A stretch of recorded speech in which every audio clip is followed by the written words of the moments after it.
কক্সবাজারের টেকনাফের মোচনি বাজার সংলগ্ন নয়াপাড়া নিবন্ধিত রোহিঙ্গা ক্যাম্পে আগুনে পুড়েছে অন্তত অর্ধ শতাধিক ঘর। এ সময় আগুনে ঘুমন্ত এক শিশুর মৃত্যু হয়েছে। বৃহস্পতিবার রাত 11টার দিকে টেকনাফ উপজেলার নয়াপাড়া মোচনি নিবন্ধিত ক্যাম্পের P3 ব্লকের একটি ঘরে আগুন লাগে। মুহূর্তেই তা আশপাশের বসত ঘরে ছড়িয়ে পড়ে।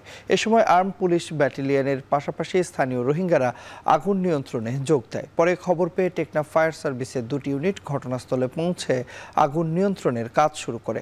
প্রায় 1 ঘন্টার চেষ্টায় রাত 12:30টার দিকে আগুন নিয়ন্ত্রণে আসে।